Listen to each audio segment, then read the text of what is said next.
The great outdoors, a place where the luxuries of technology don't apply. If it's for a relaxing vacation or a rugged wilderness adventure, you need to be prepared.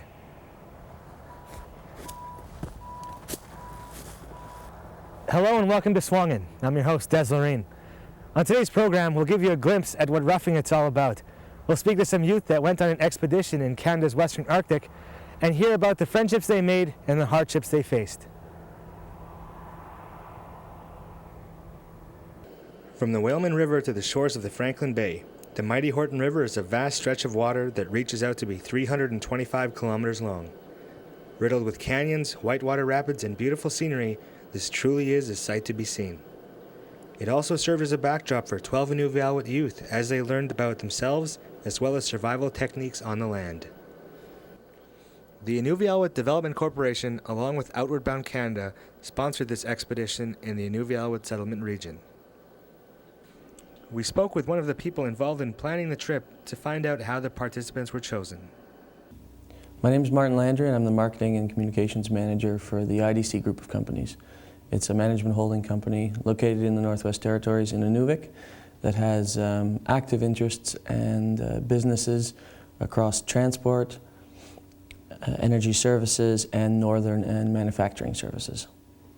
The participants were chosen by Diane Archie at IDC, and they were chosen by going to each high school's principal throughout the Inuvialuit settlement region.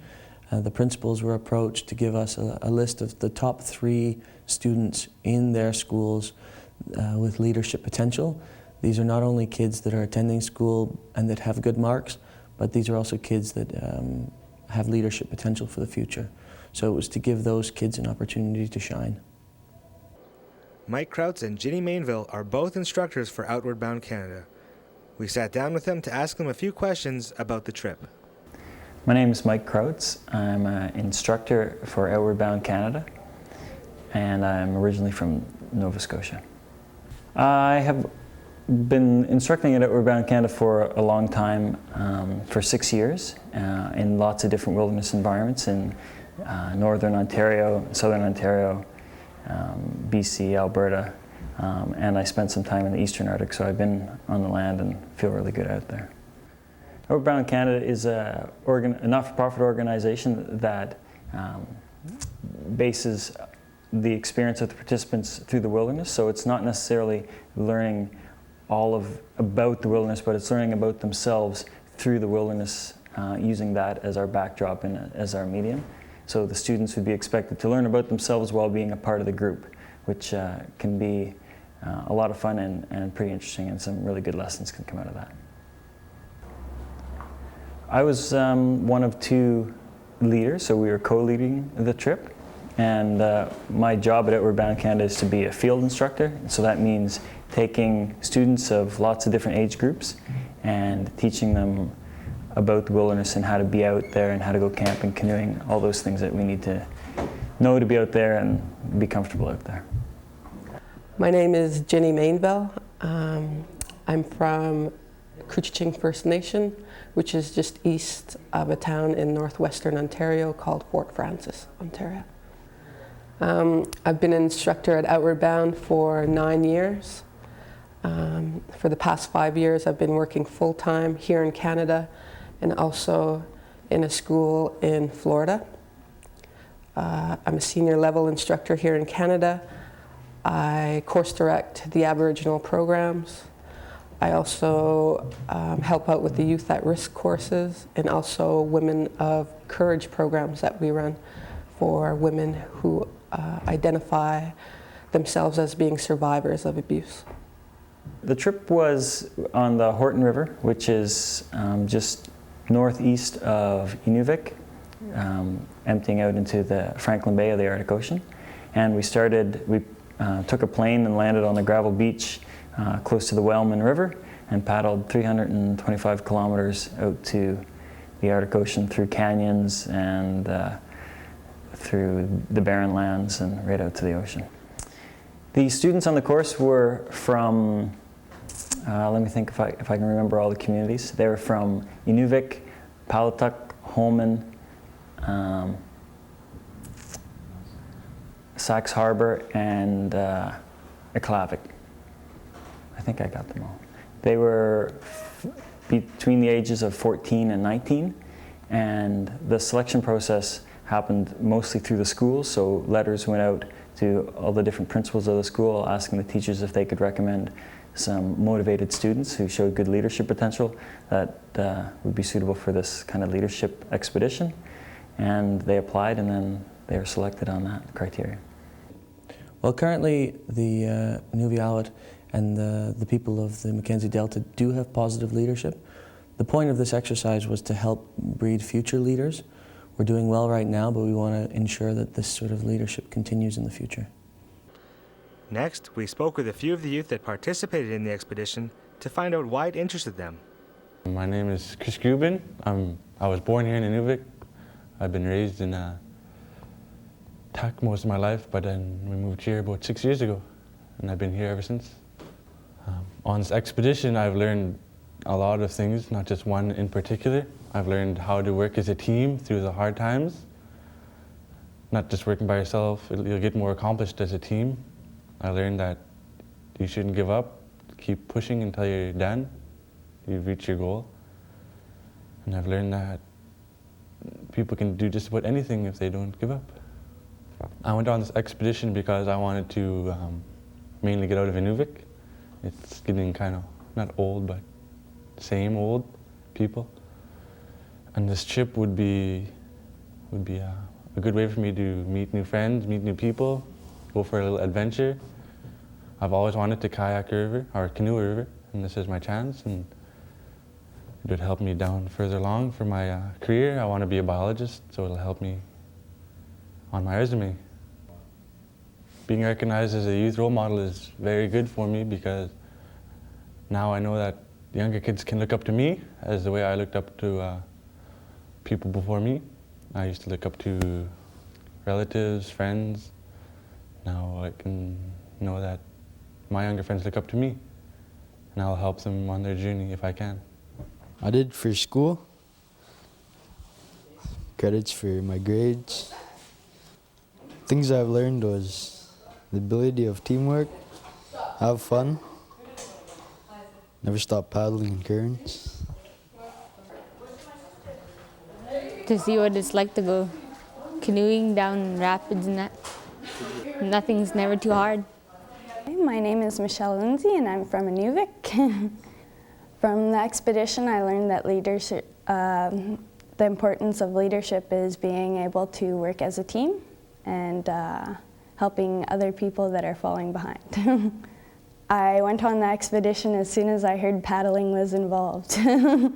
I've never went paddling before, so that was an experience I wanted to check out. And I knew nothing about a canoe, so I was the power. I like to be in the front of the canoe and give it your all.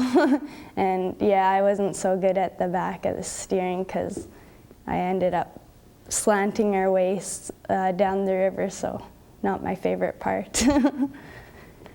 I also thought that it was going to be hiking as well, hiking and paddling all the way, but we only ended up going hiking twice. We'll be back with more of the Horton River Youth Expedition after these messages.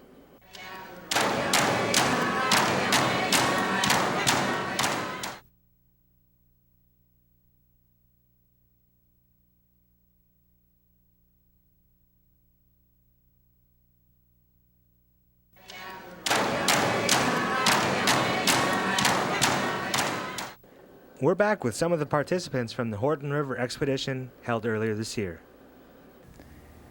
I've worked with this age group quite a lot for the past 6 years at least, just with Outward Bound, in lots of different capacities. Some courses are as short as 4 days and some as long as 42. And the age group from 14 right up through 19. We asked Chris what the purpose of the expedition was. It's called a youth leadership program, so it helps the youth develop their skills as being leaders, so further down the line they'll be able to help their community.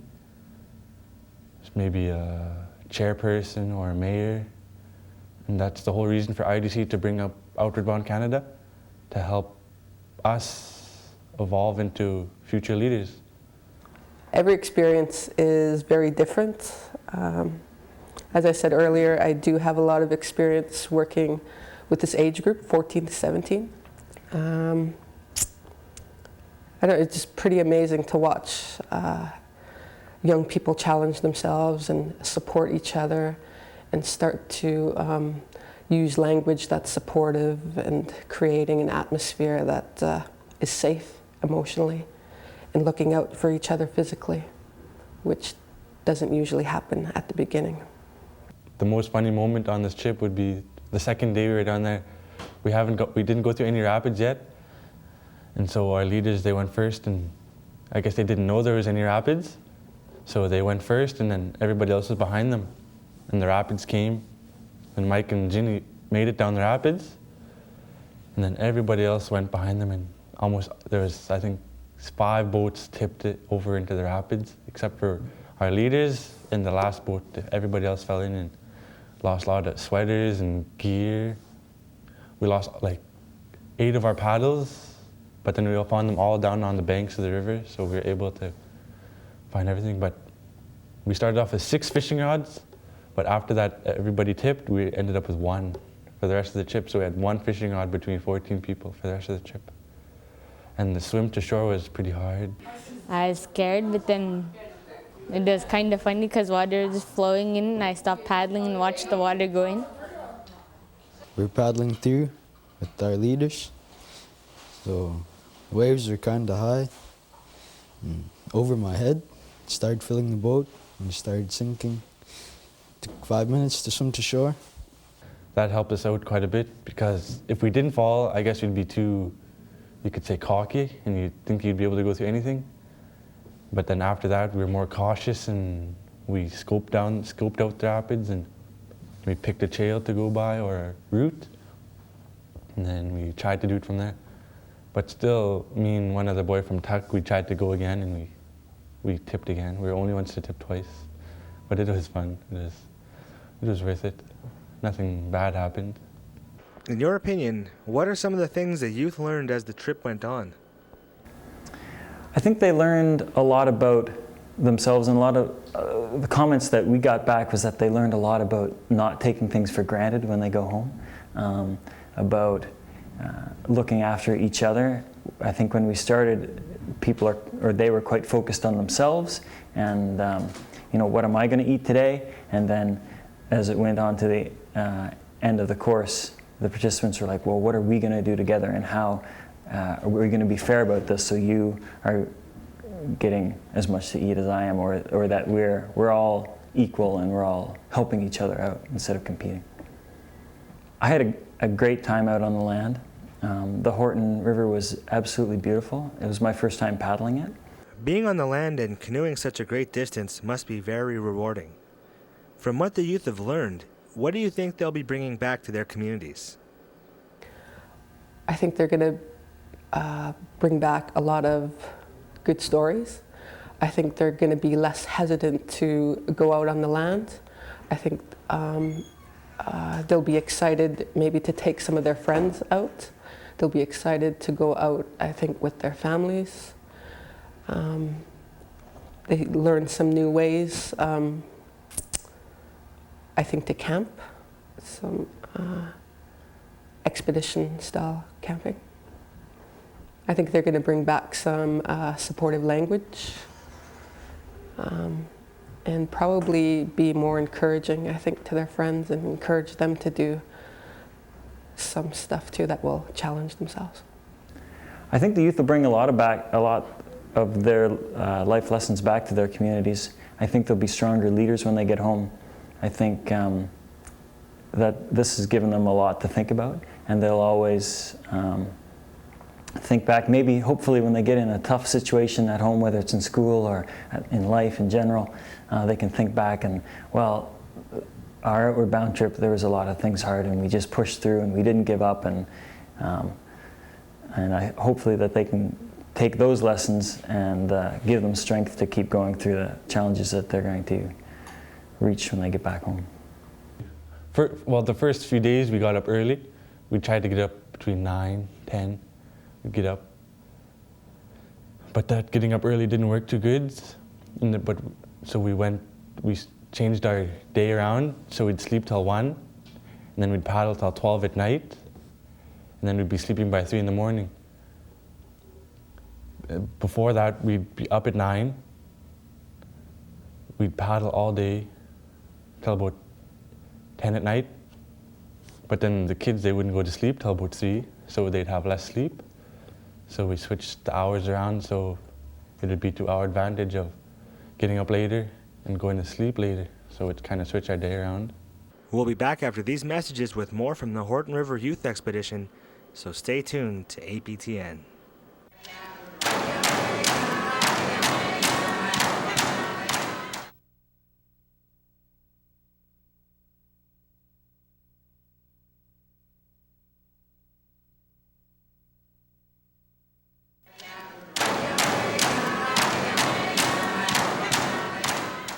And we're back with more on the Horton River Youth Expedition, right here on SUAANGAN. To celebrate the achievement of the youth, the Inuvialuit Development Corporation, along with Outward Bound Canada, had a presentation ceremony ready for them upon their return. The paddle presentation ceremony was held in the Muskox boardroom at the IDC Corporate Centre. There were approximately 50 or 60 family and friends and Inuvialuit corporate group staff on hand to celebrate the accomplishments of these participants. There were traditional foods served as a buffet, and there was a ceremony where Nellie Cornier passed on canoe paddles, and elders such as Edward Lennie, who participated throughout the program, gave them sweatshirts, and the Outward Bound instructors said a little bit about each participant and handed them a certificate and a very unique Outward Bound Canada pin, which people can only receive after completing a course. We asked the participants to share some stories about their experience on the land. One day when we were paddling on the river, we met some other folks who were paddling the river, a couple from Norway, and because it doesn't get dark up where we were paddling through, and I think it was about 11:30 at night, and we saw another tent, and we wanted to just keep paddling, but the kids were so excited to see someone else out there, so they were yelling, "Hey, hey, is anybody there?" And eventually someone with a sleepy head sort of poked us out the window, and the kids yelled, "Hey, where are you from?" And he said, "I'm from Norway." And he yelled back, "Where are you from?" And then the kids all throughout the different canoes as they were paddling, you hear this one, "Sax, Holman, Tuck, Glavik, Inuvik." And I'm sure he had no idea what they were talking about, but it was pretty funny. We saw a lot of caribou. 3-4 days in, we see a mother grizzly bear and 2 cubs from a distance. We saw a whole bunch of caribou, must be about 75 caribous the whole trip. We saw a little herd of 7 muskox, and that's about it, I guess. We see a couple of fish in the water. You could see them swim by, but we couldn't catch them because we had no rods. We were going down, and next thing we just got sucked into these 5-foot standing waves. Going, and then the wave just smashed us, and Noel was in front. He just couldn't see him no more. And then we got out, kept trying to go. We hit it again, and Noel this time grabbed the side, and we tipped over. We went onto the top of the boat, and I was just laughing. We were just laughing. We turned around. Next thing we see other people trying to go see what same thing. Tip. Except me and Michelle. Yeah, and then we had to do a swim, a long swim in current. Yeah. That was pretty scary, cold. Everybody made it. Everybody made it out alive. That was good. Excellent. We were all laughing about it again. There were some people who made it. I don't know how they made it. Yeah. I don't know how. At what point in the trip did you feel that people were really working together well? Maybe 3-4 days in. Everyone kind of got the hang of all the stuff. And the instructors then sort of fell back a bit and let you guys take over more or less? After we got out of the rapids and the canyons and everything, Yeah. he kind of let us go ahead of them a little bit. Before that, we had to stay behind them all the time. Yeah. Keep your distance behind them. A few times we had some close calls when paddling off edges and stuff. So. Tell me what you guys did when you lost your paddles. There's a way that you guys all worked together. All the leaders went after them because they never flipped, so they went and got all their gear and all their canoes. They pulled up on shore and found most of their paddles. We only ended up losing one paddle. Found all our other paddles. The expedition was a huge success. I was able to participate in the last day and a half along with Edward Lennie, an Inuvialuit elder. We witnessed a transformation in the group that was quite significant. To begin with, it was interesting to see group dynamics build. The group wasn't working together as a team the first day that we met them like they were the last. Everybody knew they had a chore to do and a responsibility to make the day go by smoothly, and it was great to see the positive changes in the group. And after the expedition, it's also been neat to see the participants and how they hold themselves and their confidence levels. So in all, it was a terrific experience, and I really hope that next year we can repeat the process. As a part of the expedition, the youth were visited by a respected elder to tell them more about the region. Here we see Edward Lennie giving the participants some words of encouragement. Nothing was too far, nothing was too hard, and you fellas are just proof that you can do it by paddling, which makes me very, very proud man. That's why I'm here. Every one of you, I'm very, very proud of you. And I could see the changes from the time we landed till now. Our special thanks should go to Diane Archie and Sharon Rogers at IDC, who helped to coordinate the event, and also to the IDC Board of Directors for supporting the initiative and coming up with the idea. And Outward Bound Canada did a terrific job, and I look forward to partnering with them in the future. I'd like to send it out to my friends in politics, pardon my family, people who didn't go. It's a lot of fun, a lot of land to see. It's very beautiful. Because it's a lot of fun and it's a good experience.